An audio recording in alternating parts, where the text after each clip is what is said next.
tentokrát jsme vyhráli, protože jsme se celou přípravu a celý rok snažili a poctivě jsme trénovali a zamakali jsme na sobě, aby jsme vyhráli. A jakože jsme dobrý tým a všechny jsme si navzájem povzbuzovali a prostě jsme chtěli vyhrát. To jsme vyhráli a protože jsme sehrané, tak nám to šlo a byli jsme lepší než ostatní týmy a podporovala nás rodina a všem za to děkujeme.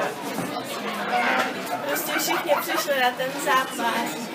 A nás to prostě povzbudilo, takže jsme chtěli vyhrát a vyhráli jsme. What Howard, touch the cloud, make it rain like you just showered. I got 1 hour just to go hard. I go home, I go hard, then go home. I'm no coward. This is my house, my boat, my team, my park, my heart, my life, my dream. I got 1 shot, 4 fouls, 1 tap, clock still ticking, and there's no time else left. I paint the picture like Sony. If you want water, picture Kobe shooting shots in the 4th quarter. I cross over like AI. May I please be voted most valuable player? This is my V čem jste byl lepší než ostatní týmy? Tak v tom, že máme dobrýho v týmu basketbalového ducha, každá ho máme v sobě a táhne nás dál, aby jsme se snažili a vyhrávali zápasy. A musíme taky pochválit pana trenéra Siváka, který s náma trénuje už asi 2 roky. Je to skvělý trenér a dovedl nás vlastně až tomu vítězství na tomto banáku.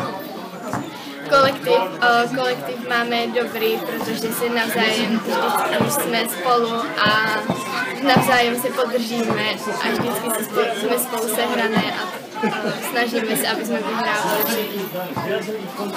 A všichni chceme něco dokázat v tom basketu. MIA, the heat scorching. This is more than a game, it's a lifestyle. For my team, I can say that it's worthwhile. Got the coach on a bench like he's mid-graded. Please call to his friend, she is so crazy. I ball like Chris Paul, I brawl like I'm ready for lift off. I'm alright, I score like Paul Pierce. I'm here, ready for them plays of the year. Yeah, let's get one more thing clear, one more ring before I